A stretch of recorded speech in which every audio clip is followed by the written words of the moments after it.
These are the extras from, yeah. Where are Okay, we with the we're getting the ramp? thumbs up. Okay.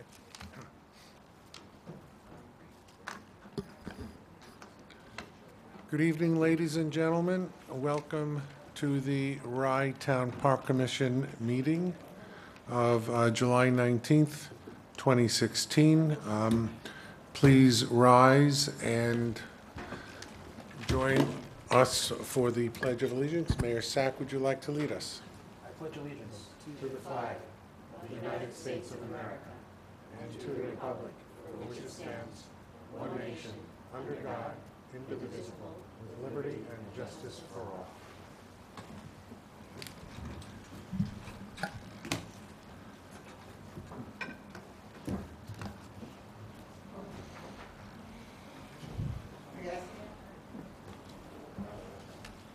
Casual Tuesdays, Dennis.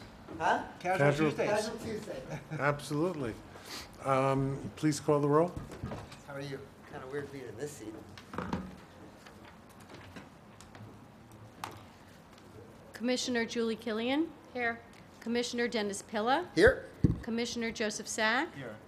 Commissioner Benedict Salanitro. Commissioner Paul Rosenberg. Replaced- Jason Klein is sitting in for Mayor Rosenberg. Commissioner Gary Zuckerman. Present. Just two announcements, as I just said. Trustee Jason Klein of the Village of Rybrook is sitting in this evening for Mayor Rosenberg. And I have been advised earlier that Mayor Pilla will need to leave early, and that our attorney, Paul Noto, will need to leave early, and I will need to leave early. Sorry So, about that, by the way. So hopefully we can conclude our business most expeditiously. Or we can test out the city of Rye taking over today. We could test that out too.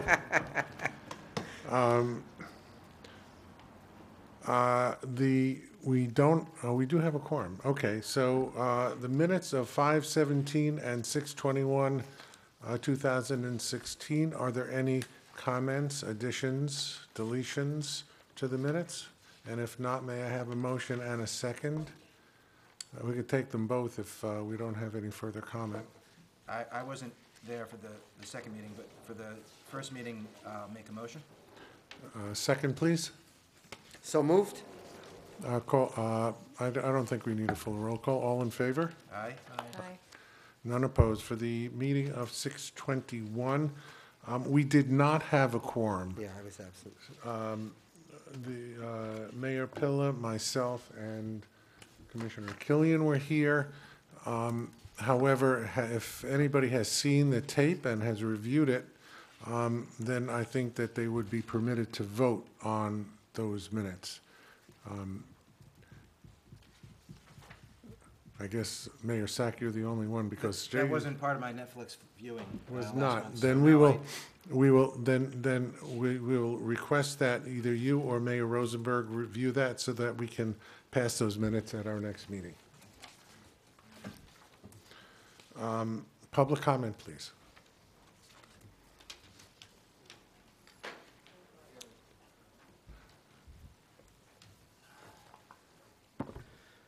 Russell Gold, Hayward Place, Rye, New York. I just wanted to comment about this, what we saw as what's called the two-page briefing on proposed consolidated funding application proposal that I believe Debbie Reisner put forth. I'm sure you're aware that Debbie may have asked, or you may be aware that she asked myself and Jamie Jensen as the de facto co-chairs of the Rye Town Park Alliance to provide send a letter of endorsement advocating that we continue, that we support this application. Just wanted to read something that I wrote. And Debbie, I just want to thank you for the opportunity to offer my support to this grant application. However, at this time, I am unable to do so as I'm uncomfortable with the Commission's motivations and potential ramifications on our community.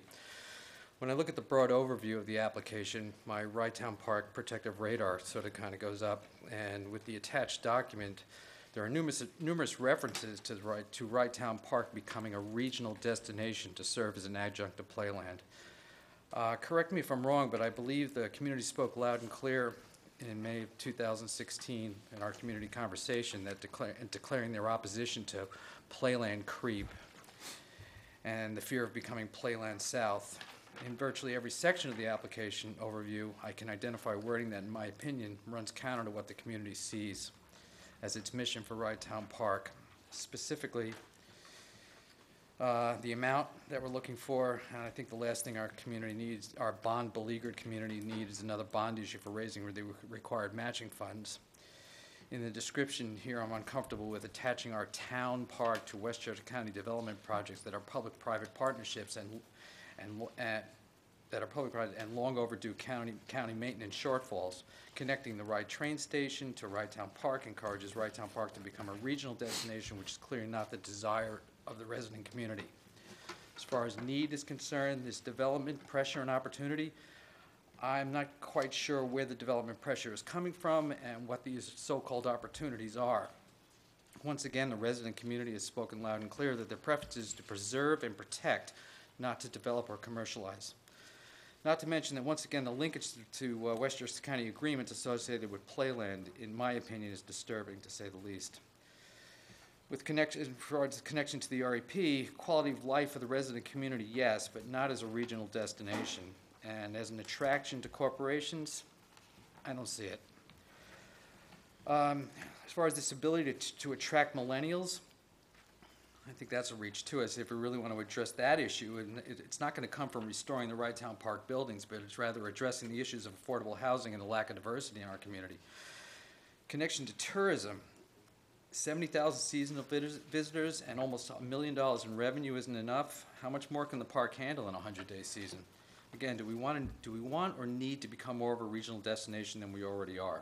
We already know that on busy weekends in the summertime, we get 80 to 90% of non-residents come to the park. Obviously, there are some attractive sections in the application proposal, but the overriding linkage to the local waterfront redevelopment process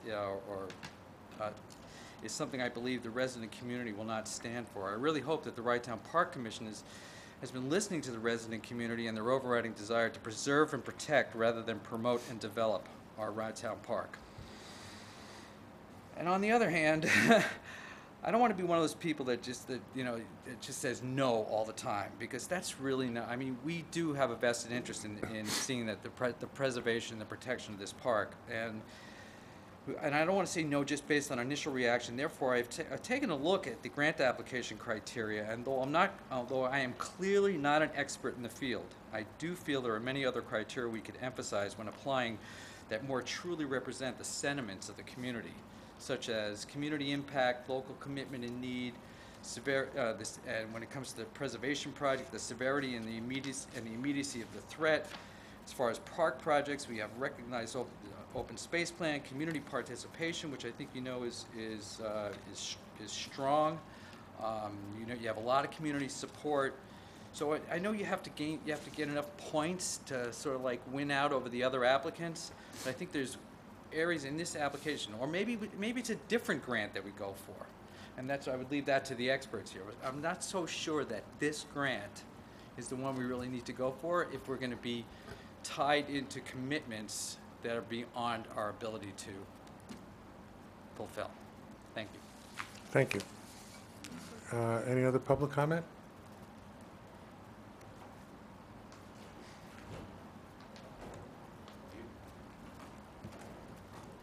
Jamie Jensen, 588 Forest, Rye, New York. Actually, I don't have any prepared statement. Russ and I have been talking quite a bit, and I've actually had a conversation with Debbie and Councilwoman Killian, and so I sort of feel like my sentiments are out there. But I do think it's important that before you move forward in anything like this, the series of questions get asked. $200,000 for what? Why now? Why this pool of funds? Who will those consultants be? Who's going to rally these stakeholder groups to do this visioning?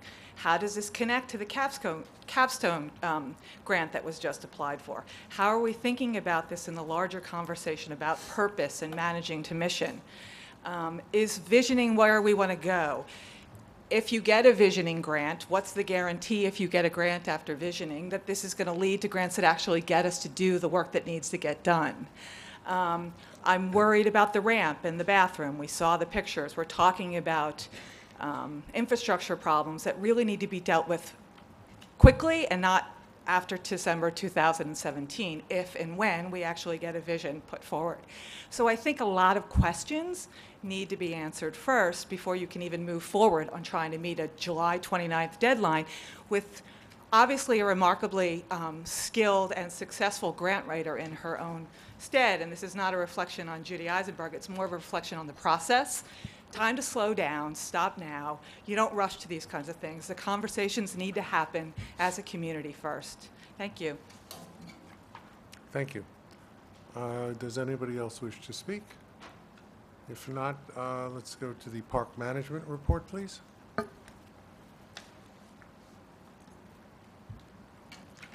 Should we move up the discussion of those actual items since we just kind of broached the topic? We could, but let's have the park management report, Mayor, and then we'll move through the rest of the agenda. Hello. I'd like to report that with only a few incidents, we survived the 4th of July weekend. Our results were really good. Everyone worked really, really hard. We worked really long hours, but it all ended up keeping the park safe and clean, and that's my goal for this year. As you can see from financials, the first 4 days of July, we made $89,513. The same 4 days last year, we made $73,000. So we're $16,000 ahead for those 4 days. Month to month for June, we're ahead $124,000. And you could see year to date from April 16th through June 30th, we're ahead $143,004. To give you a little update, from 7/1 to 7/15, for this year, we're at 201,557. Last year, we were at 175,895. So we're ahead right now, 25,662. If you want to break it down into units, for this year, permits were 106 for the period. Parking is 10,420. The beach is 12,033. Last year, permits were 116. Parking was 11,329. The beach was 12,197. This year, we're actually in units behind 1,073. I'm sorry, what was, you, 116 permits, what was the next one? 11,329 parking. Beach was 12,197. That's for 2015. And 116 permits, 116, yes. and that was for 2015. 15. Could you just, and 2016 was 106 permits? 106 permits, 10,420 in parking, and 12,033. That's number of people coming in, parking, using the beach, and buying permits. One of the things I'd like to commend right now is my lifeguard staff. In the last 2 weeks, they've made 3 water saves, and one of them actually being at 4 o'clock this afternoon. All resulted in 2 having to go to the hospital. The rest, they actually pulled out of the water. So they're doing a great job. Beachgoers, from what I could see, it's been very quiet. No loud music. I walked the beach and I could hear nothing, which makes me happy. As far as maintenance, they're doing their regular chores. What we did was we rearranged our maintenance schedule. So I do have 2 maintenance people working at night. They do the garbage. They go in the park. They collect the garbage. So in the morning, they do it before dark. So in the morning, we're hoping that there's not a whole lot of garbage left to be picked up first thing in the morning. Um, Programs that are going on, we're having a disco night this Friday night. Oh, cool. You're coming, right? I'll ask Margot. She likes that. She likes Um, to dance. Our first 4 concerts were successful. The library free reading, the story time that they're doing on Tuesdays is pretty successful. From what Bill tells me, we're getting lots of good media regarding our summer events. We had a donation for our fountain. The fountain is painted and operational. We're getting lots of comments. People are taking pictures. For right now, other than us, trying to keep the park successful, clean, and safe, that's what's going on. Thank you. Any questions from the commissioners? Hi, real quick, so Terry, I see in your month-to-month variance that June we're 124,000 ahead of 2015, and then below that, 140,000 in April. That's No. not additive, is it? It's April No, 16th year-to-date through is- June 30th. So are we? That's we're inclusive of the 125 120 ahead or 260?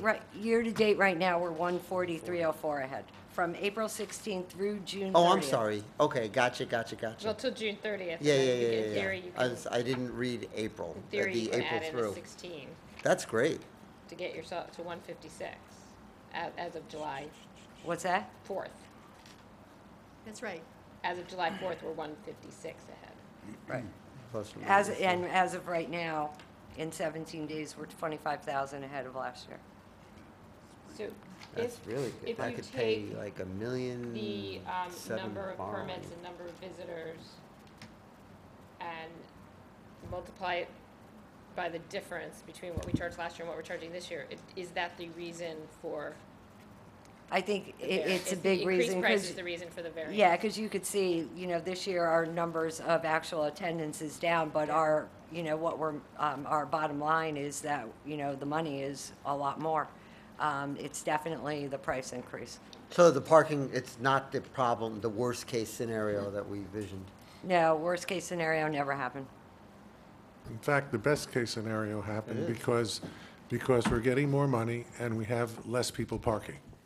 And less people, well, there's still people walking, but, Yeah, right. the beach has been crowded. But I can honestly say it's a peaceful crowd. Is it impacting staffing at all, like in a positive way? Not that I want to. no, because we still- Do you need fewer people? No, no, we still need the same number of people. We keep all the booths open, security. On the weekends is when it's really, we use 5 security guards during the day, 2 or 3 at night. So it hasn't affected our staffing. So the beach seems to be about consistent with last year. Permits are down 10. It's the parking that's drastically lower by 900. Is, what's gonna be my question? Was that, most of that a difference from 4th of July weekend, or has that sort of been consistent throughout? Since we only see the dollar numbers for, I'm just more curious if we had a lot less. I would say that, 4th of July weekend, I didn't do the number comparisons. I did the kind of the dollar comparisons. We had to close 3 times, the parking lot, on 4th of July. The Sunday before, we had to close it once. I mean, to be ahead in revenues and have 1,000 less cars is Right. a good thing. Terry, I wasn't here last month, and I know that Seaside Johnny's was permitted to have some music 4th of July weekend. How'd that work out? Any complaints, issues? It worked out really well. They Yeah. started at 6, and it ended at 10, although it ended at 9:15 because it started to pour. It was fine. It didn't interfere with anything on the beach. He's learned over the last year, even though he really wasn't supposed to be there, what he needed to do and how. We give him a radio so that he could hear what's going on. Okay. He knows whistles he's got to shut down, and he did. But I honestly will say the people love it. You know, they were up dancing, they were doing, you know. It was really fun to see families, you know, up there together, having a good time. Good. Thank you. All right, Good job. thank you. Bill? Just one thing, and I'm as happy as everybody is as far as this great income, but Mike, just point out that we don't know what the expenses are. We have not gotten any feedback as to expenses. So until you see the expenses, you really, when you talk about the bottom line would be, what is the difference between our expenses and our income? No, I think we will have a report on that at our next meeting. Good. And just since you brought it up, I've mentioned before the problems that we had as a result of the death of our accountant, Sam Terenzi. Our audit has now been completed, and we're waiting for the written confirmation. But the operating surplus for 2015 will be $159,000. So that's excellent. could we have, I know Terry does these numbers as she did them. I would like to see more of a form that we get that has, you know, I send that The- to Debbie once a month. It's units versus dollar amounts by category. A little more detailed than what I read today. So Debbie So- gets that Yeah, at the beginning of every I'm happy to month. forward it to all the commissioners as it comes in. You can turn Would- around and I send it would, right I would back just out like to you. see it, to see if it's what I would want us to be seeing every Yeah, month. absolutely. Oh. And would that have, I don't know how you do expenses and, Yeah, I mean, I we'll- don't know how the we'll- accounting's done, but a we'll work more, up- a No, I prototype agree with you. report where we see the numbers and we can, you know, No, whether. well, yeah, this is actually the park report because Terry doesn't really see the expense numbers. Right. But we will do that. We will set up a different kind of a form. I suggested that we do the summary that we have here for this month, because I don't know that if the commissioners are really interested in seeing a long sheet with each day on it. No, I do too. Probably not. I do think a too. summary. Yeah. I do a beach sales report daily. Right. And then I do a monthly report comparing last year to this year by, like permits. It breaks it down, family, single, to get a total, Yeah, and we then the will- same. No, we'll do that, absolutely, because we're working with the accountant to set up a dashboard type system so that you can see exactly what's happening. Well, if the report already exists and you're not creating it just for us, you know, why wouldn't we at least That's get right. it sent to us? Easy I to think, do. you know, Fine, Right. absolutely. Yeah, like I said, I send it to Just Debbie send every that and month. then let's see Okay, how that looks. and, you know, and that should be available maybe to the public as well. I mean, since everyone is interested in this. And we could put it on the website. And to Bill Lawyer's point, so we're doing very well from a revenue perspective compared to last year. But I guess the point is, Bill, we don't know the expenditures yet.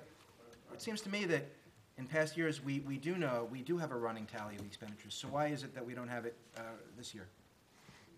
Well, I don't know what was done in past years. Debbie's been following the format. Is your that- staffing different, that- if I may? Was that? Is your staffing different? So isn't that like the bulk of it? Well, largely, except for, cleaning, materials, other kinds of supplies. Right, that we're always ordered. Yeah, which seems Yeah. pretty normal. Bill? Just one more thing before we get off the subject. Getting back to the grant and the pictures you saw, I sent Debbie a new one today. I'm sure she didn't have time to get it to you. Behind the main bathrooms on the side of the parking lot, You have it. part of the building came down where we had to scrape it, otherwise it would have fallen on somebody's car. So it's scraped and safe right now.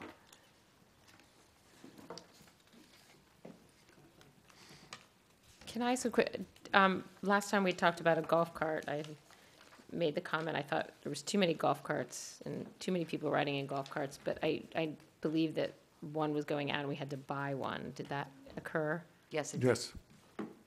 And is it a golf cart? Someone suggested to me they saw something that looked more like an ATV rather than a golf cart. It is an ATV.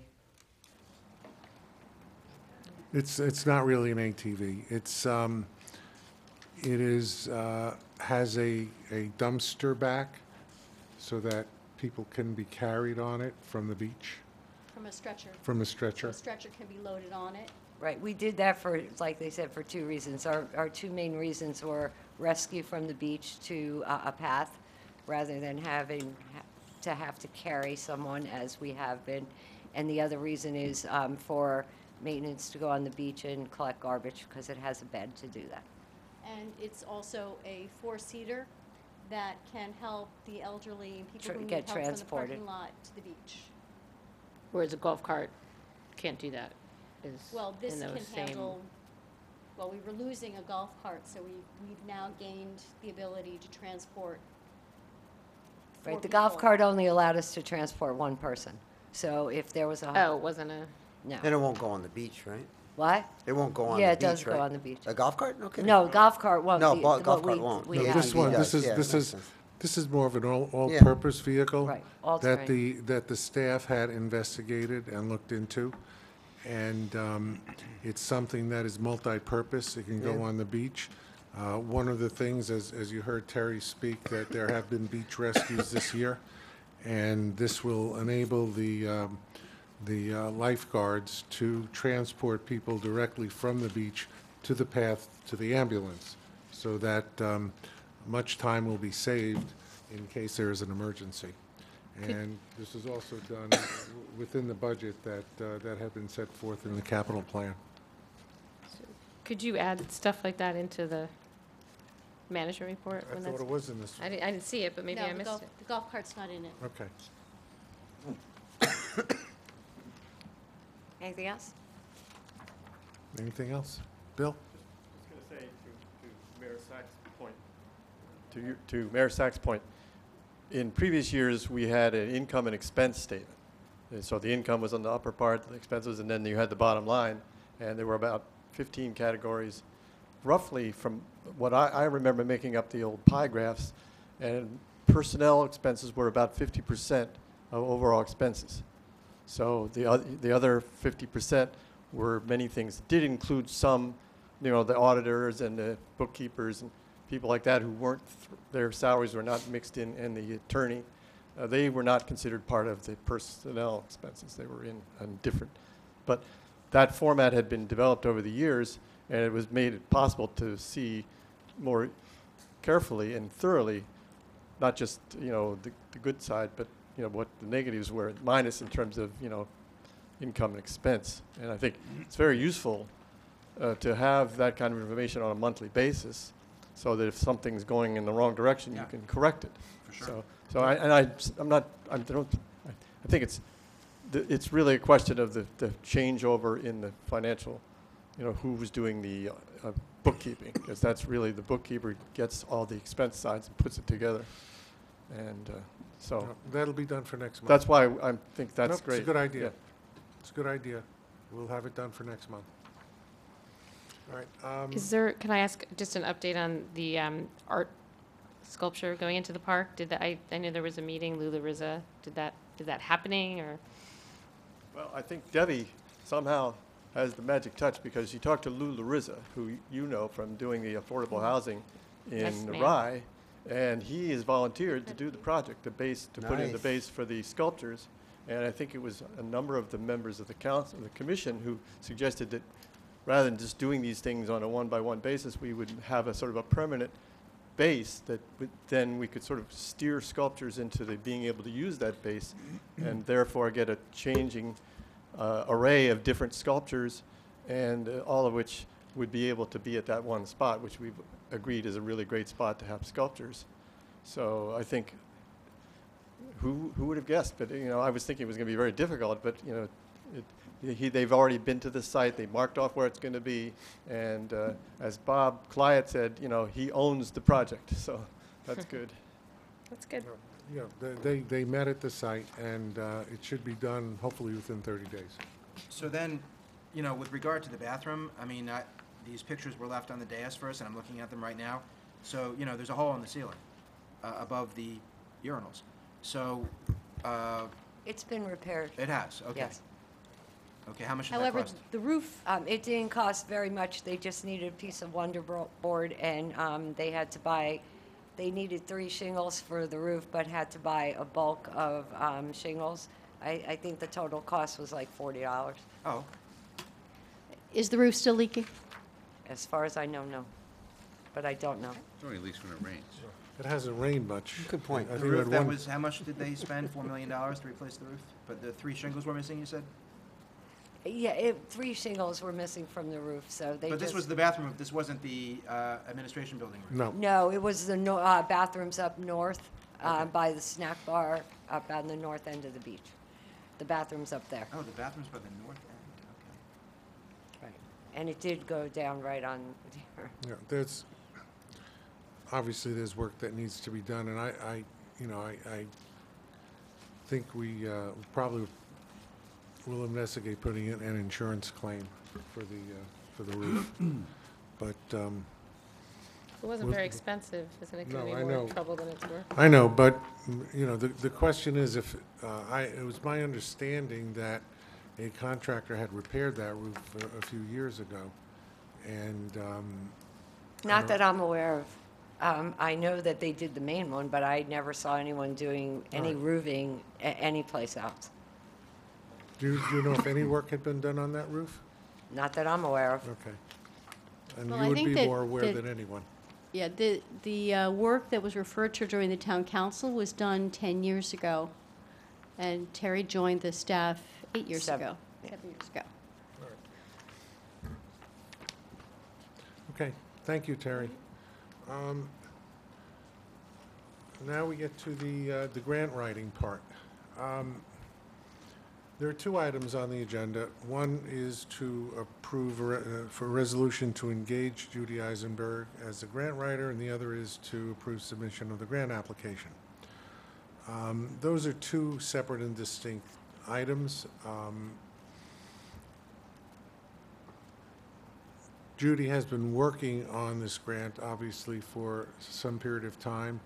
The resolution was due to come before the commission at the last meeting, but we did not have a quorum, so we could not approve it. I had spoken to each of the commissioners, and there seemed to be agreement that at least we should go forward with that exercise and do engage the grant writer to formulate a grant. I would like to approve Can we her do contract. number 7 first before we do number 6? It doesn't make sense to me. We would, Well, the thing is, she's already been working, and you can see the amount of work that's been put in there. And unless but if we don't approve 7, then explain to me what happens with 6. I don't understand. Well, I think that if we don't approve 7, she's still done the work, and she's done it in good faith. So, There's more to it than that, because what we're building is not a single grant application, but rather a program of grant applications. We are building a grant writing capability for the park so that we don't stop at this grant, we keep going. And what is being written are grant modules that can be pulled together for other grants as they go forward, so that we're not reinventing the wheel all the time.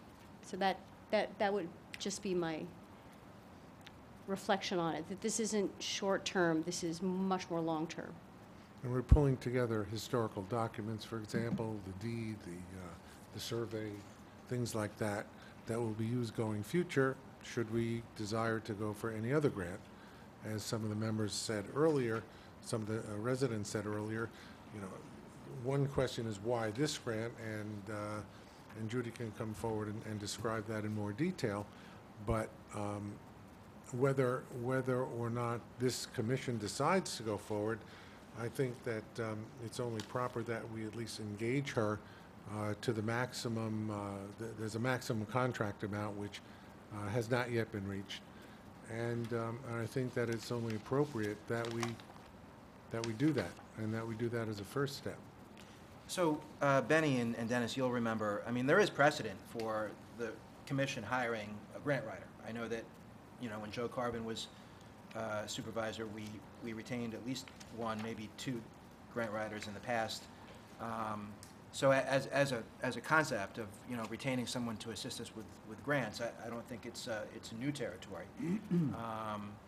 You know, so on that basis, I don't have a, you know, an objection to grants or help in writing grants. But I do think that, you know, especially based on, you know, comments from the public that we've heard, you know, we ought to give a little more thought to what grants we are applying for, and maybe assist the grant writer in giving a little more feedback in advance before we go too far down the road with any particular application. So I get the question you're asking, Julie, but I guess the answer is we will apply for other grants in the future, even if we don't apply for this one, or even if the language for this one is ultimately changed before it's submitted. That may not be feasible based on the deadline and just based on some of the comments also we've heard about process. But so I don't have, long-winded way of saying, I don't have no issue with hiring a grant writer, although I may not be prepared to approve this particular grant application, if that makes sense to anyone else. Understood. So so I'm just gonna throw out a hypothetical. So let's just say we do approve this, but we don't approve this particular grant. The things that have been created, or you should call them modules, because this resolution is only through December of 2016. I assume that, you know, there's grants out there all the time. There'll be grants going forward. Are the things that have been done as part of this something that sits there and can be used a year from now and 2 years Exactly. from now? I'm Yes. sorry, I'm not a grant writer, so Yes. I don't The know. answer is The answer yes, is and yes. we own them. Yeah. And we own them. And Judy has transferred to us a significant amount of documentation that was sort of out there that we did not have. She's captured it and we now have it. That can be used for further grants. So I guess then I would be okay with this, but I am not sure I'm okay with the other thing. So let's say we do this, I think we need whatever future grants and projects and things to be much more socialized, certainly among us and definitely with the public. I know that's not always easy before we go forward with things. Would be my request. Well, I think I'm agreeing, you're agreeing with me, I'm agreeing with you on this one, I think. I think we're saying essentially the same thing. may I have a motion and a second to approve item number 6, the resolution to engage Judy Eisenberg Sure. as a grant writer? Can I just ask one question, though? So the resolution says $75 an hour for up to $10,000. So that's actually a lot of hours. I mean, that's like over 100 hours, right? So how many hours does it take to do a grant application, like this particular one? Like how many hours have you already expended? Sure. Just to give me a sense of how much the Yeah, where are we $10,000 now? is going to get us. Well, the first one, hi, I'm Judy Eisenberg. Hi, Judy. When I first started to do this, what we found out immediately is that you guys weren't exactly proposal ready. So the first things that I had to do was find out, where's the deed? What's the number of the last grant we've got? Where are all these papers? So this particular grant would be much more time intensive because I had to go back and recreate, scan reports, do all these things that gave you the assets that made you proposal ready to go for future grants. Didn't we have that from prior grant applications, like for the $4 million roof? I mean, Yeah, and you know, we don't have that file? we don't have Bishop. We don't have the institutional knowledge. Well, but that it's we not have. a person, it's a document, right? I mean, And it's, where is it? Where, is it scanned? so Is this the did we updated contact one? Steve Otis or Lisa Easton, or, I mean, this has got to be around. I mean, No, it was no, a no, big and now it application. is, and now it is. But what I'm saying is that there was a little bit of a scramble and a scavenger hunt to pull it together, because it wasn't like I walked in and somebody said, here's your proposal file with everything that you need. So now you have scanned and updated copies, relevant documents, in one file, ready to have, and also master copy, which you didn't have. We had inconsistent copy across a lot of proposals. So there was some prep So the idea, and one of the ideas that I can say as well, for why I thought this was a really good opportunity, was because there really hasn't been any comprehensive planning on this park. You had your National Historic Register listing in 2003. You had your first grant in 2006.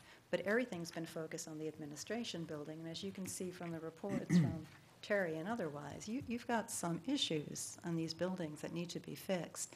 Probably most importantly is that south bathhouse, the one by the parking lot. The north bathhouse isn't historically significant, and you can repair it fairly cheaply using shingles that you buy in Home Depot. That south bathhouse has tarp on the roof and historic tiles that are missing, and that's going to cost something.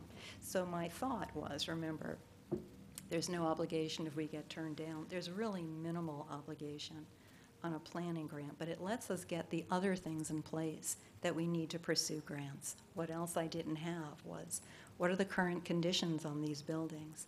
What are the specs and the scope? What's the cost that we're looking for? If I don't have something to ask for, it's hard to even search for grant funding. So what we were putting together really was to update the existing reports to find out what the pricing is, and then to get a sense of what everybody agrees we should do. Right now, you have a lot of stakeholders to this park, and you're right, we should do forward planning. We shouldn't be reactive. The idea behind this is to see if we can't get somebody to help us pay for this conditions report that needs to be done. And although we can't ask for it in the wording of this grant, what we're really looking for is to do a master plan, much like the way the Friends of Rytown Park did, to come up with a master plan, to have something where everybody can have buy-in beforehand, so we're not scrambling grant by grant, and to see really what are the definitions that we're comfortable with.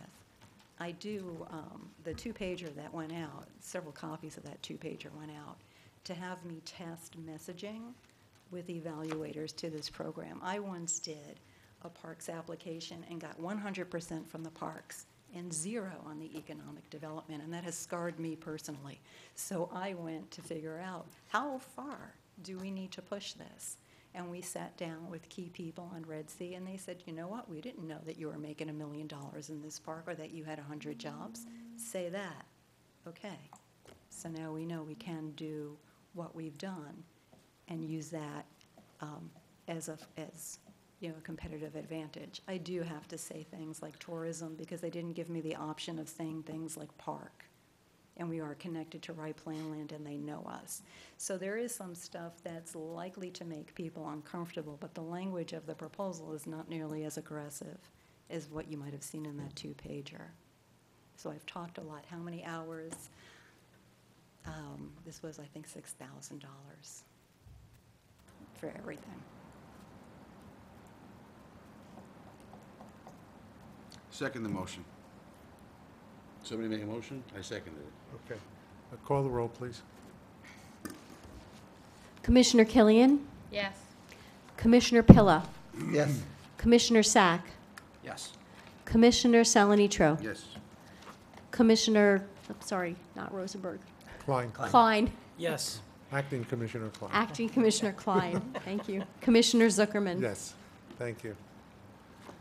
And now to what we call the gravamen of the matter. The approval to submit a grant application. I know that there has been discussion, emails back and forth, and I've heard Commissioner Killian and Mayor Sack's point of view. My own view is that the key to going forward in the park is making a plan, and that's what this does. It does not obligate us to anything. Certainly, if we don't get the grant, we're not obligated. If we do get the grant, and it's $200,000, then we're obligated for $100,000, and we might not even need to go to bond that, based on the surplus and the capital that are in the park right now. That remains to be seen, but that's a decision we could make down the road should we get the grant. Why go after this grant? One reason is because it's there. Another, and the main reason, is because it accomplishes, if we get it, what I think the entire commission would like to do, which is to vision what this park will be going forward, bringing in all the stakeholders, and this would fold in nicely with the capstone grant in terms of visioning. And what this would do is allow us to set the future to determine what it is, step by step, should be done in terms of future capital investment, whether it's the bathhouses, the ramp, the administration building, the pavilions, or anything else that are sorely in need of capital investment. My own view is I would rather use some of other people's money than all of our own money to accomplish that goal. And I think this is the first step. It does not really chain us to anything. It does not commit us to anything that we don't decide to do going forward. But what it does do is give us the opportunity to begin the process. This is only a first step. And this is something I think that is necessary before we make a commitment to expend what may turn out to be millions of dollars in the park. And of course, that's a commission decision to be made. And ultimately, I suppose the City Council of Rye and the town board in the town of Rye.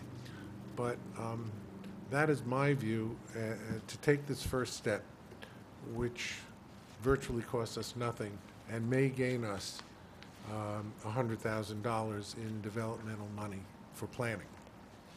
Commissioners? Dennis? So, Mr. Supervisor, how does this differ from a master plan? And- I'm gonna let If I may. Judy. Okay, sure, great. We went and asked them first and said what we'd like to do is a master plan. Yeah, because And- that's probably, And what they told us is that, oh, no, we won't fund that if you Right. call it a master plan.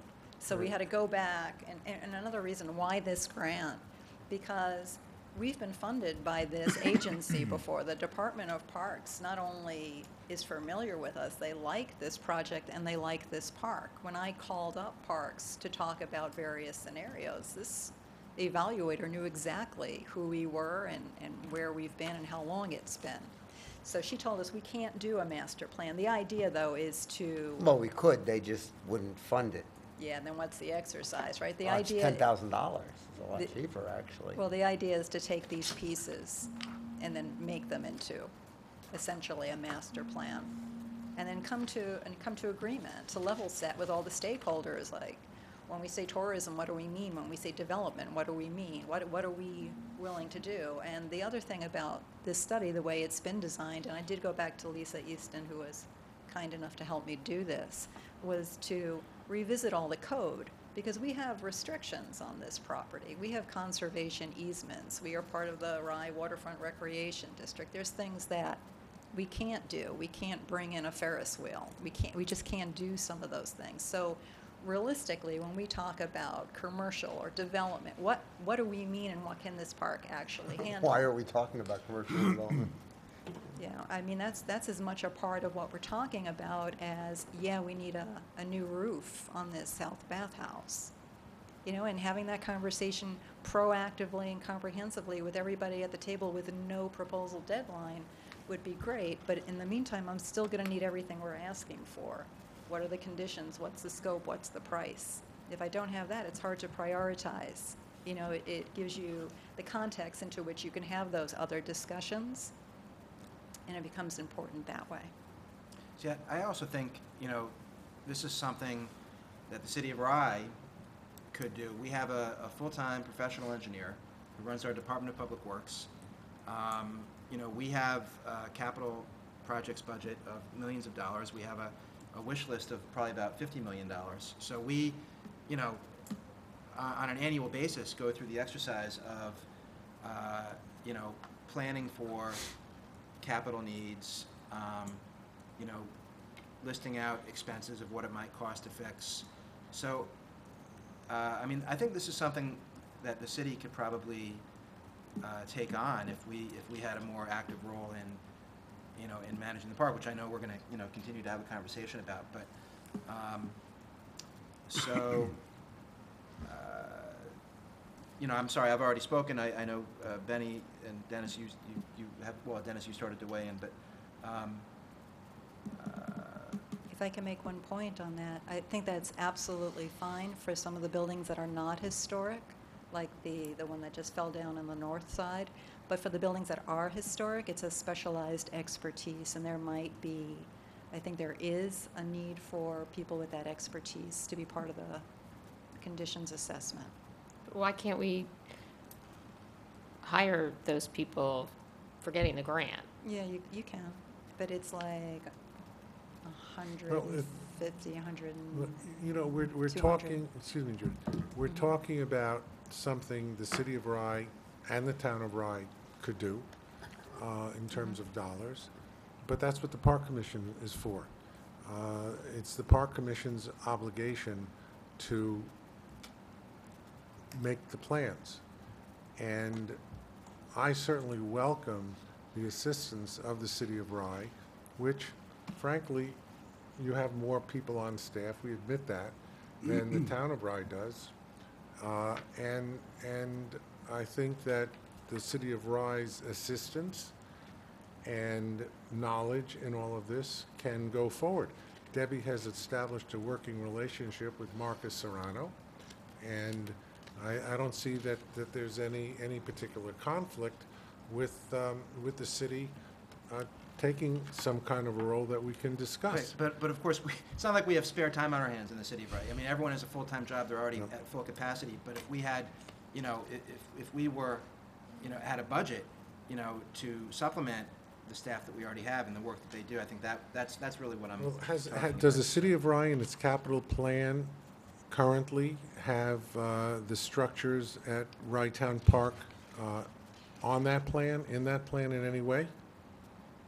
No, we do not. Well, that's what we're doing now, because, Well, we well, could, if we go forward in the grant within the next year, we're gonna have a complete picture of what is needed in this park. And if the city of Rye would like to take a role in that, then that's certainly up for discussion. There's nobody saying that it's not. But right now, what's before us is whether we make an application that is due on July the 29th, submit that application to plan for the future. Mr. Supervisor, so Mr. Gold hit the nail very squarely on the head for me. And the supervisor and I had a conversation about this, that I recognize that the whole purpose of the CFA and the Regional Economic Development Council, it's all about regional economic development.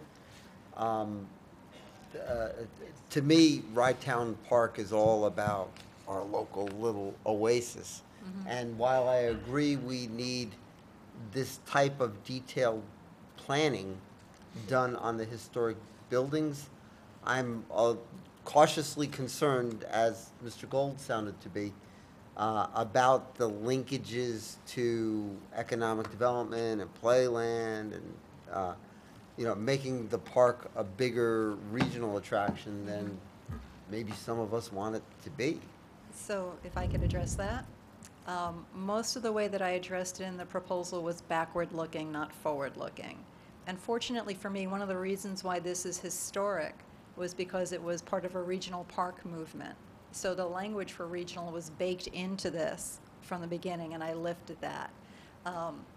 The other thing is that, backward-looking, what do we do in 2015? How many visitors, how much money, how many jobs? The other thing about the planning grant is that we really only have 2 commitments, which is where the fear would come up, right? If we had a promise development or marketing or jobs, I get it. This would be a different opportunity. We have 2 commitments with a planning grant, to do the matching funds and then preserve the land. The minute that we take 1 penny in state money, we have a conservation easement on the property, which is what you want anyway. So in this case, it's See me, not. Judy, we already have We a do anyway. conservation. 30 year. It's already right, there. From the We do. last time. From You the do. last time, I've seen the papers. Absolutely. It was signed. I think Absolutely. Supervisor Morabito had signed it. That's how far back it went. Right. So Well, hasn't it been a park a long time? I didn't even know that was an issue. it's a I don't- park, but now there's a conservation easement on Well, top of you it. can take a historic property and demolish it unless you take money for it. If you take state or federal money for it, then you have an obligation to maintain it for as long as the easement is on it, in our case, 30 years. Meaning we can't take, that is the, okay. You cannot That is the demolish- reason we can't take down the historical buildings. Right. Right. Okay, the so it's not the preservation. park, as I think of it, the green space. We're talking about the buildings. Well, if you use the part, that's a whole other thing. But for this Clearly. case, no, we have an obligation to maintain the buildings. So in the planning grant, we're not promising that we're going to add jobs, that we're going to bring in people, but we do need to talk about its appeal. And it does have visitors. Visitors makes it fit under tourism. I mean, I told you guys before, I have a bad personality for the things I have to do to get grants. But at the end of the day, this is a contract.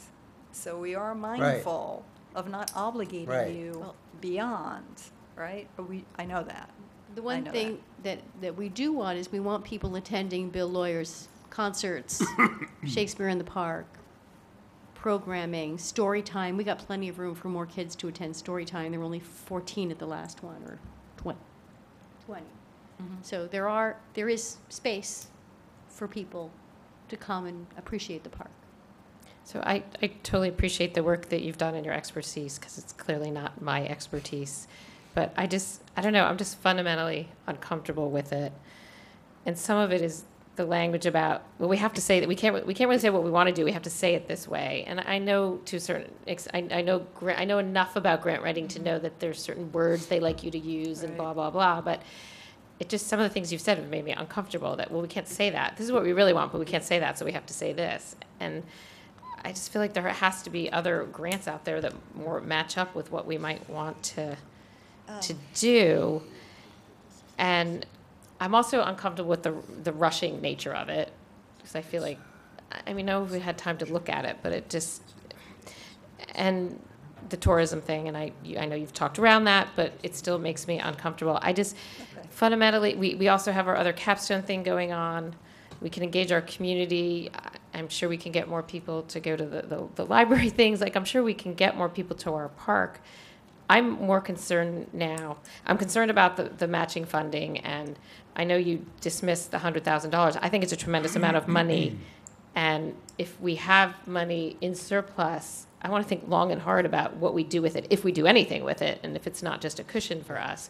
So I'm not, Julie, I let think me- we need can I to fix address- the bathrooms Can I address and that fix for- some of and fix the ramps, to me, is a higher priority. Can I address that for than 1 this. second to that point?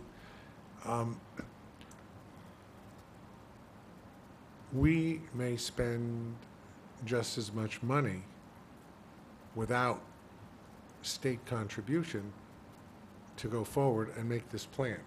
In addition, step 2 would be to apply for construction funding to do the ramp, to do the bathrooms, et cetera, in which case, if we got that grant, they would also pay for 50%. So whatever money is going to be spent, we're not spending more money because we are asking for a planning grant.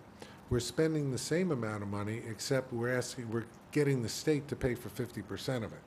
But I don't know, so we don't need to do this grant to get a construction grant. Like, if we want to fix Yes, the we do. ramps. Actually, we do. Actually, we do. We do, from this funding source. Okay, I 100% do not understand that.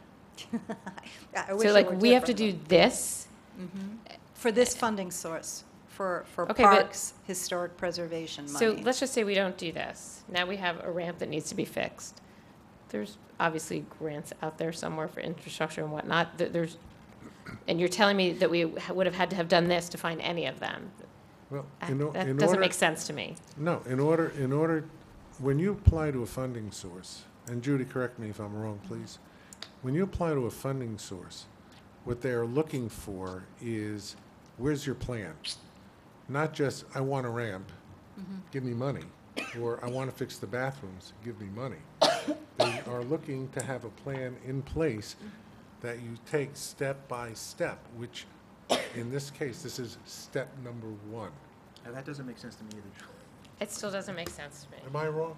You're going to need preliminary plans so that I know what to ask for. So let's look at the two scenarios. The one scenario is that you do it in here, and since you're doing it all together and engaging people over a 6-month period to go do the testing and to do all of that, you're going to actually get a cheaper price than doing this one-off. Can we do it one-off?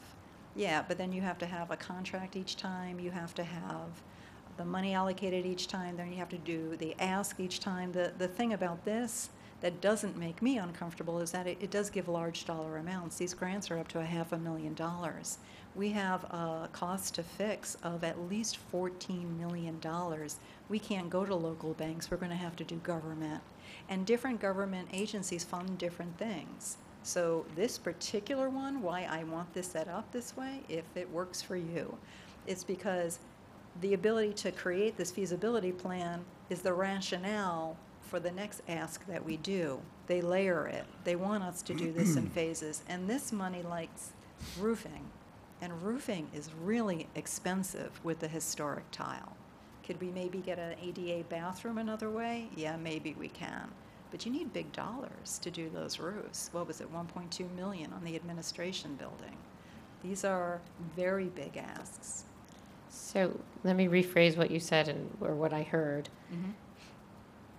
Going forward, to get grants to really do anything we want to do at the park, they are going to want to see that we've done a complete study of everything. And now we're focusing on X, whatever we decide X is. And had we not done that complete study, it's entirely possible we wouldn't get the grant to do X because For the parks money. Now, could we do one-off for everything else? But then we kind of end up where we are today, right? We end up having to pick a project to match funding as it comes up, to go get somebody to do preliminary plans within the context, making everybody feel being that you have so many stakeholders, it's wise, whether you go for this grant or do it some other way, to come up with a master plan. And this way, everybody is confident and comfortable that we're moving in the direction that we all want. So no, you can do it piece by piece. It's not, it's going to extend the process. It might be more expensive. It doesn't let us go for this funding in the same way. I guess I get what you're saying if we were a much bigger park. But we have our, not that we're so easy, but we have our main building, we have a couple other buildings. It's complicated, but it's not that complicated. I think that's just what I can't really fundamentally get. We have our buildings, we're not going to be building other buildings. We're either fixing them or we're not, or we're doing some level of fixing them. Mm-hmm. I mean, but maybe the answer is maybe we're never going to have enough money to fix them and to make them what everyone would like them to be, back usable, all of it usable, because we might not have the money. So I don't know. I still somehow cannot get my head around this. You're going to have I think I now understand what you're saying. I'm just not sure it 100% applies to our park, given how small it is. I would just say two things. One Okay. is that you've already had an approximate cost of $14 million to repair, not to develop uses, but to repair. And after walking through that park for the past 3 weeks and in and out of the buildings, you have problems that are going to only get bigger. That South Bathhouse has a roofing problem that's affecting the inside with leaks and peeling things. And I don't know, because I'm not an architect, but I would be concerned over time. But aren't we just looking at how we fix that? Like, I don't, We need grant money.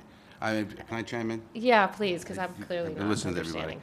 Thank you for being here tonight, Julie. You did a very comprehensive and excellent report. I'm not fearful of moving this forward because I think sitting on this commission for as long as I have and seeing the various commissions that have come by, every single commission has always asked for, we need grant money. There's been a recognition that's just undeniable that the beach facilities are falling apart before our very eyes. And every commission has said, we need grants, we need grants. To me, this is easy. It's very easy because I've heard the dialogue over the years about how we need to make improvements to the park. I know there's a lot of fear out there for other reasons, and I'm not going to justify them or not, but I can tell you my personal feeling is that this is an opportunity to get grant money. As the supervisor mentioned, grant money is akin to a gift or another resource that there will be an opportunity to move forward in terms of making improvements. There's going to come a time if we do nothing, and I will venture this without any hesitation, that the beach will be closed or the facilities will be closed, and you'll only have a dog park, which is not a bad thing. But in my view, this park is in desperate need of a humble approach to finance, and it needs a shot in the arm. So I think that you go back to the videotape on minutes from 10 years ago. Every mayor that sat here, every commission member that sat here agreed we need to do it. And maybe it was easy to say it because in 2 years they weren't sitting on a commission. I will tender my resignation if I'm wrong, because I know I'm not. This is absolutely the right thing for the Wright-Town Park Commission to move forward in getting grants. We can deal with the issues. They're not big issues. We can deal with anything that may confront an issue that the community at large, our stakeholders, would have. We need to fix this park, period. And we don't have the resources. I've talked many times before, and as recently as 2 meetings past, that if we can get shareholders and people to donate their time, those are in-kind services that can go against this grant. We don't need real hard money. At some point, we will need some money. But this whole thing is just, the former supervisors that were on this commission have pleaded to get grants. I will tell you, the other grant writers that we've had were far more expensive than the one that's standing before us. And that's one of the reasons why we didn't go after the grants, because if we got it, it's going to cost a certain percentage of the whole. And I don't know, as one member sitting here for as long as I have and listening to one common denominator, that the London Bridge is falling, and that means all of our facilities need desperate help. If you bring a structural engineer through that building, and I've done it already with Bishop and the city engineer, there are buildings that are close to being closed. I don't want to put fear in anybody, but I'd rather have a safe building than worry about what's going to happen that may never happen. So I'm totally in favor of this application. Thanks, Benny. I agree with what Benny's saying. I guess the really big question that I have remaining, and I appreciate that you changed the language to be town people and whatnot, but on your Q3764, about identifying West Hab as a partner to support creating jobs for folks transitioning into a CWP position, is that going to displace current employees? No. By And why do we definition, need no. Why do we need to name that partner? Not that I have anything against them, but it's just, you said it yourself, this creates like a contract. And Well, first of all, Are we there? this doesn't obligate, one doesn't obligate us to do the other. CWEP is a public, West Hab, and by the way, we have a representative from West Hab to speak to us directly and answer all of your questions. But I can tell you that the contract that's in your packet says, by definition, no jobs may be eliminated by the presence of West Hab workers. Rather, West Hab workers will help us augment the fact that we have fewer resources. So what we have agreed to, or what we'd like to have, is an additional 3 maintenance workers who can do the base level maintenance work and free up our maintenance crew to do the more sophisticated, time-consuming jobs that they can't do because we're so so resource it's not strapped. displacing existing positions. By definition, we may not. okay. But Dennis, you raise a curious point, and I was kind of wondering, why is it that this West Hab thing is on the agenda? I've never heard of it before. It's never been on. It's never been a program that the Wright-Town Park has participated in, and here it is. You've identified it. The reason why it's on the agenda is because it's part of this application. That's not true. And- Wait, and- okay, No, no, I no, didn't- hold it, I Joe, did not excuse come me. away with that. That is not true. West Hab approached, and let me just interject. At our last town council meeting, we approved a contract with West Hab to bring CWEP workers into the town of Rye to assist the town of Rye in a similar way. And I suggested that we do the same for the commission. Well, it's already in the application, we haven't Sure. even approved it, so we haven't approved the application. Joe, the application is still. Gary, final- what? I mean, Is you know. fine, it's a draft. If you do not, if the commission does not approve the West Tab agreement, then that'll be taken out of the application.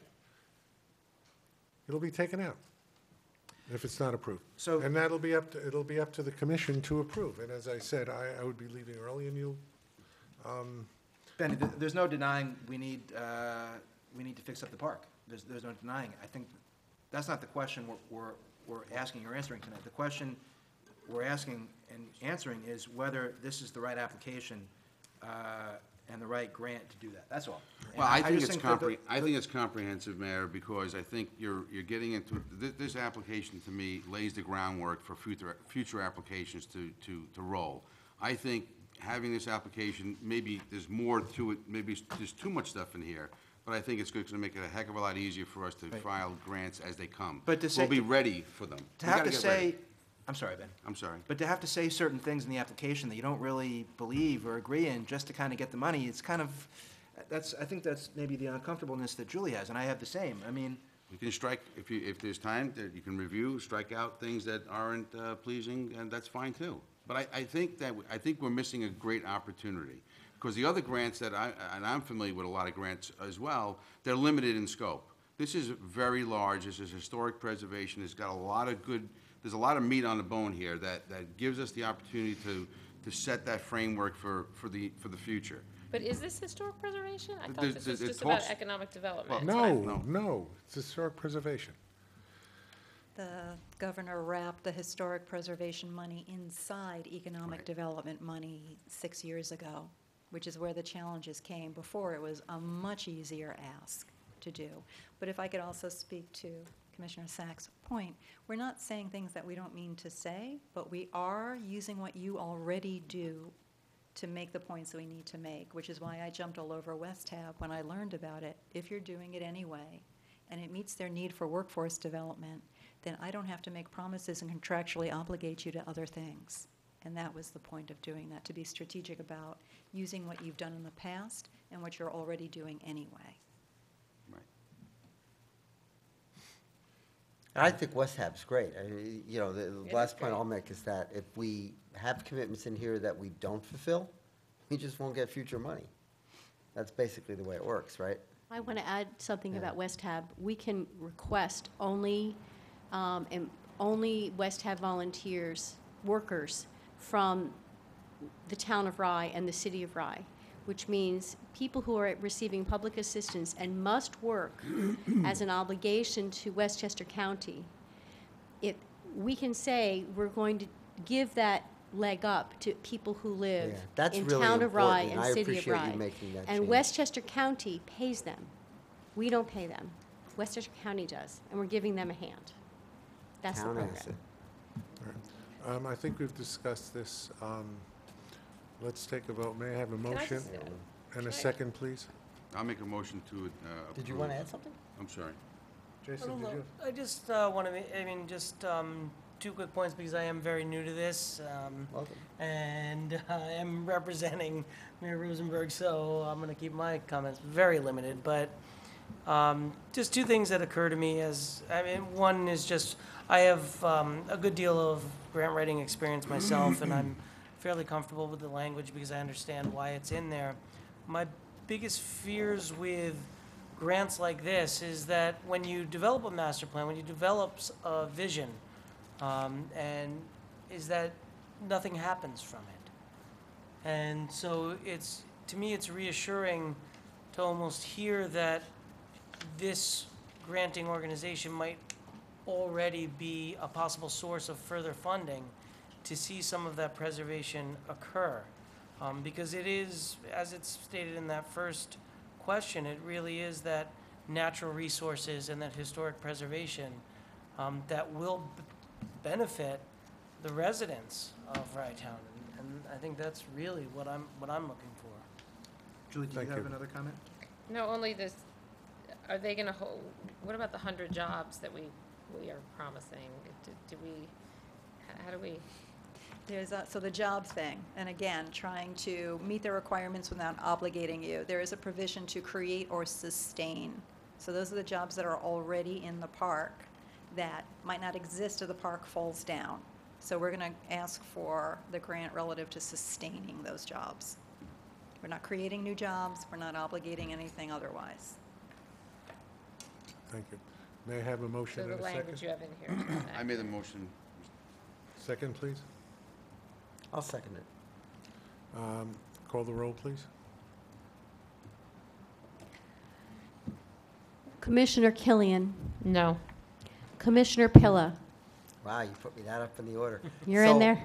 So, Tough to be first. I'm staunchly opposed to regionalizing and a lot of things here, but having read this and having heard this discussion, I'm going to vote for this, but I'm gonna staunchly oppose regionalizing or creating, Disneyland out of what is a nice historic community asset. So I'm a yes, and I have to excuse myself. Commissioner Sack, No. Commissioner Salanitro, I totally agree with Dennis, Mayor Pilla, and I will vote yes. Commissioner you. Klein. Yes. Commissioner Zuckerman. Yes, thank you. And I think, to echo Dennis, I think we're all opposed to regionalization. I don't think that's really an issue, but hopefully we can go forward. The next item is a resolution to engage Sullivan Data.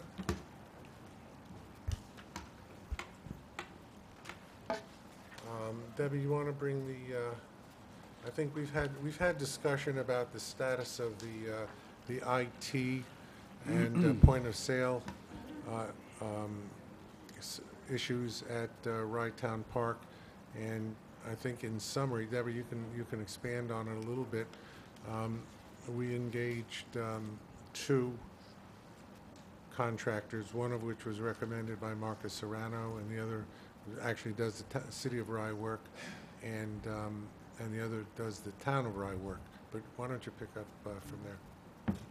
Yes, as I outlined in my memo to the commission on June 16th, the bottom line is that the IT provider that we had in place when we began the season has materially restructured itself so that it can no longer provide hardware support or on-site support. It does and will continue to provide remote support for the point of sale only, but that left us exposed in a number of critical areas. And we have had an assessment which was now confirmed both by Sullivan Data and by the other firm that we interviewed. And that is the need for antivirus software, for backups, for firewalls that don't exist, wireless connectivity problems, which makes it almost impossible to communicate from one side of the park to the other with any consistency. Cabling needs an issue. The staff is currently working on their personal computers because they can't use the computers provided to the staff in the budget. They aren't networked. The car counter is not syncing with the rest of the software, and nobody can figure out why, because the guy who knew is no longer able to work with the park. The new payroll system, mechanized payroll system that we had committed to, can't work until we get an IT provider in there who can split the cable provision, because right now it's 100% dedicated to point of sale, and it has to be reconfigured.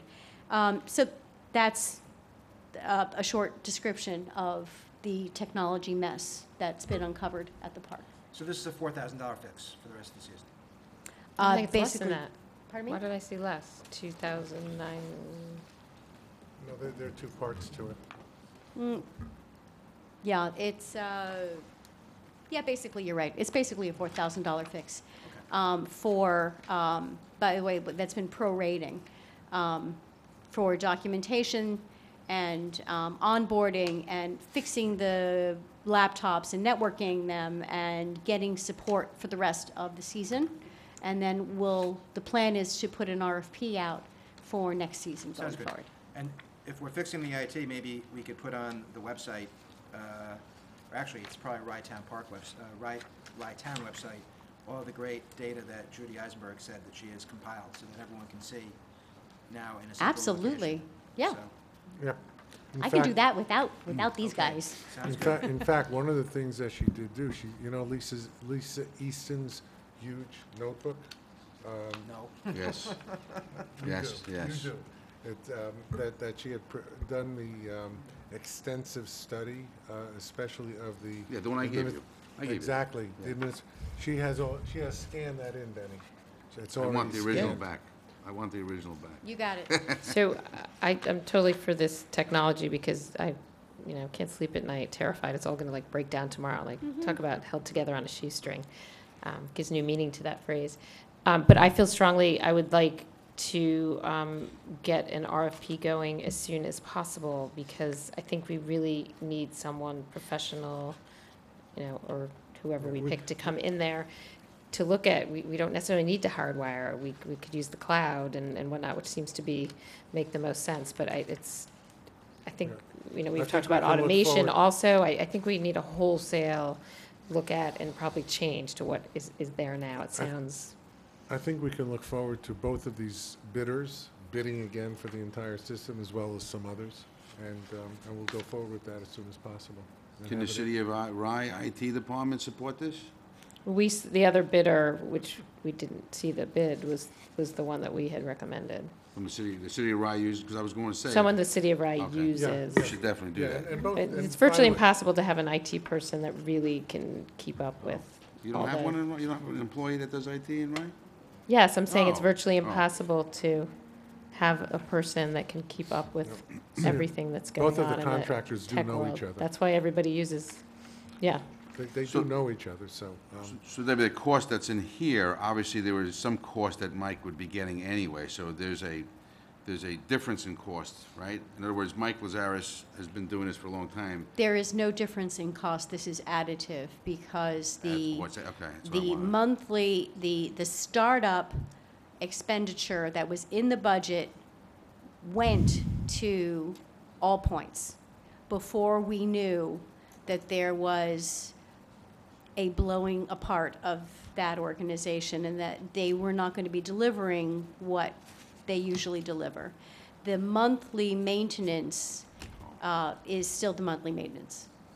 Okay, so does. And yes, they basically have us over a barrel because we can't do without them right Do we, now. so we paid all points for something that they haven't delivered yet? Or, I think it's unclear. That's actually not entirely true because Mike did show up at the beginning of the season. He Right. got all of the equipment out of storage. He set it all up and then disappeared. did he get paid in full for his services? We paid All Points. We never made a Oh, check okay. out to Mike Lazarus. Okay. All right, so this is necessary. Where's the equipment stored? It's generally stored in the storage room in the town hall. Okay, Not not under a at leaky Red Town roof. Park. Not at under a Rye leaky Town roof. Park, no. It's in the storage room next to our offices. May I have a motion and a second, please? Motion. Second. Jason, second. Call the roll, please. Commissioner Killian, Yes. Commissioner Pilla, Excuse. Commissioner Sack, Yes. Commissioner Salanitro, Yes. Commissioner Klein, Yes. Commissioner Zuckerman. Yes, thank you. And now we have the Westfab presentation.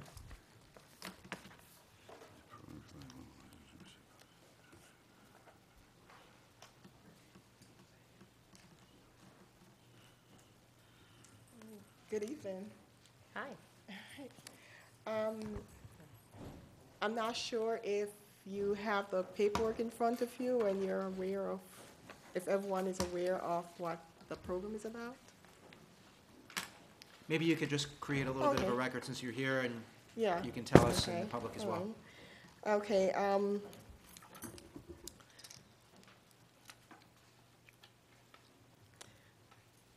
the program is to help people who are receiving temporary assistance to gain work experience through learning basic skills obtaining on-the-job training, skill enhancements, which would lead them to getting better jobs or getting a job. And the program is basically a win-win situation where the customer transition to self-sufficiency, the sponsor agency fulfill their goals of enhancing the customer's work-related skills while helping the community and helping in other aspects of the community, doing work that's, it's non-paying job or the county pays them. Basically, we call them customers or participant.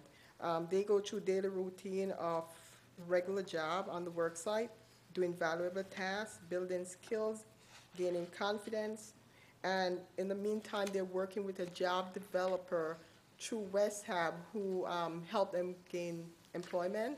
So basically, the question was asked before if they would displace workers. They would not. This is something that they have to do. It's an obligation for getting temporary assistance, so no one will be displaced from their jobs. Questions? Questions? So these employees, they come to work on their own, they have transportation, they come to work, I assume?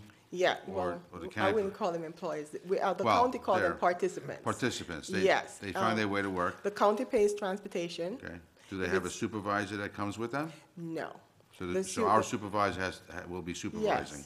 Yes, Okay. because they have to treat it like it's a regular job. Right. So they come to work, they have to follow all the rules and regulation of your workplace, which is the same, they get vacation time not vacation, when there's a holiday and if the parks are closed, if no one is working, they don't work. If you have work days, it just goes with their schedule, and it's just basically what the obligation that your workplace would have for them to do. They have to follow that obligation, just like any other job. It's practice. So this basically would add numbers to our own workforce without cost to the commission. Yes. And we get to choose. And You we get to choose, yes. local people from the city and town of Rye. Yes, you can do And- that, because you're not obligated to take anyone you don't want to take. Right. It's just like a regular interview. So if someone comes to you and you interview them and you say, I don't like this person, I don't think it will work out, the person doesn't have the right skill set, you could actually tell the person, no, you could just send them back, ask for someone else. All right. You're not And we can issue background checks as well. Yes, Okay. I think it sounds like a nice program. thank you. And do we anticipate like how many we would want? Is there We thought I we'd don't start with remember. 3. 3? That's Okay. good. All right. I think it's great. May I have a Great motion? program. Motion and a second, please? Motion to approve. Second. Can I Call just the have roll. one more question? Sure. What about different hours? In other words, the park, for example, our full-time employees don't, it's seasonal. So like October, November, December, would that still be available with a supervisor if we wanted to do park Yes. cleanup and things of that nature? It's available all year round. It is, okay. And your hours, based on the hours, for example, they come with different kind of hours. So you could tell us, like, for example, if you say you need 3 people, but you tell me, like, give me a time factor, days, and then they'll put it in the system. So the employment worker, when they sees it, they will know that this place will take someone maybe on a Sunday, and they'll take them between 10 and 2 or something like Okay. that. So it works easier for them to know how. And when they call up also, they'll ask, do you have someone for this particular time, or can you take someone during that time? Because we have people, some people are already working, but it's part-time, and they need additional hours because they're still receiving benefits. So it will fit right into their schedule. Thank you. Thank you. Call the roll, please. Commissioner Killian. Yes. Commissioner Pilla, absent. Commissioner Sack. Yes. Commissioner Salanitro. Yes. Commissioner Klein. Yes. Commissioner Zuckerman. Yes. Thank you. Thank you. And Can you leave do you have a business card? Could you leave it? Or can- We have another idea. we approved this resolution last week for the town of Rye. I mean, I've heard of West Ag. I didn't know about this program of West Ag. Beach ramp report. Benny, I don't know if you had a chance to talk to Dolph. He sent us a memorandum. Yeah. That's in I did. your additional Do packet. you want to say anything more, or? I just think that at this point, we probably should put things on hold, because I don't know whether it's worthwhile to expend additional dollars to do the subsurface investigation, i.e. the soil borings, to go into a full design, unless the commission feels the approximate cost of $150,000 plus work in order to get the DEC permit, because we are on a coastal sensitive waterfront, for the ramp to be constructed, or do we want to wait for the other grant to go through? Well, I think that's a question that, that we should ask. Does the commission wish, knowing that the cost is going to be approximately $150,000, should we put the construction on hold until we see if we get the grant? Should we go forward? Well, I mean, I guess, We don't have to decide that right now. what are we doing to keep it safe, Benny? I mean, Well, I know that the staff is using what was used at the latter part of the year, last year, with the rubber mats, which has to be replaced, because I think they're wearing out nicely, which is a good sign. No one's getting bruises. I think Terry's gone. I don't think there's been any any injuries that are reportable, and I think there's been some success with the intermediate measure Okay. that's been in place. I think we need to, and I know Terry's not here, is Bill Lawyer still here? Nope. Debbie, if you could communicate to Park staff, we, I think, need to document in writing on a contemporaneous basis all of the steps that we're taking to keep this I agree. ramp safe. Even if it means every day writing down the times that we sweep it with sand and, and let's get those new rubber mats right away. I think that's very important under the circumstances. I think the the mats are already ordered. I think we will have, as the press of business winds down a little bit, I think next month we'll have a more full discussion, maybe invite Dolph, we'll discuss that. The biggest problem with the ramp at this point is a combination of the construction of the ramp. I mean, that obviously, the type of construction, but also the fact that we need so many DEC approvals, because the end of the ramp where it exists now is at the very beginning of the area that the DEC requires the permits. So that extending that ramp even 2 feet basically requires all kinds of permitting. Wow. So, I mean, that's something that we have to look into a little bit more carefully. And Maybe our state representatives can assist us with that, because that should, Yeah. it should be, Yeah, we'll get the application process. The thing is whether we are gonna be committed to funding, the project. Because it won't be done obviously, if we say, yes, we got $150,000 and we wanna spend it for the ramp, the application process will, the fees are waived, so there's no fee, it's just a time element. We can go right into design, do subsurface investigations, and then, in the first thaw, the first spring, we can start the construction project and be ready for next summer. So that decision has to happen. Yeah, I think no design should be done until we make a commitment. So we shouldn't spend any more money on Dolph. No, I agree. Until I agree. we make a decision. Okay, motion to adjourn? So move. All in favor? aye. Aye. Thank you, everybody. I was just wondering, is there any brief update on the seawall construction at the end of Dearborn Avenue? Anything? Do we know anything about that? Joe, you have anything? City of Ryan? I don't have anything. I sent knowing that you were going to ask, I sent a message off to the lead agency today, but I haven't heard back. Okay, thank you. And when is our next meeting, and will we have the submissions for the restaurant RFP by then? Page 2 of your packet has our schedule through the end of 2016. I would We're have gonna to, need a special meeting at some point to discuss those RFPs, I think. We're not gonna do that. Yeah, well, The- they're due on the 8th, 8th of, August, Yep. and our next meeting is on the 16th. And in the RFP, there is a statement, for lack of a better word, about how the winner will be chosen, and we have to set up a committee, essentially, so, to review. My biggest concern is it moving along and people have come to visit and we have a good number working on it? Maybe we do that offline. We are adjourned. Thank you. Speak to Martha Smith. Thank you, Jason.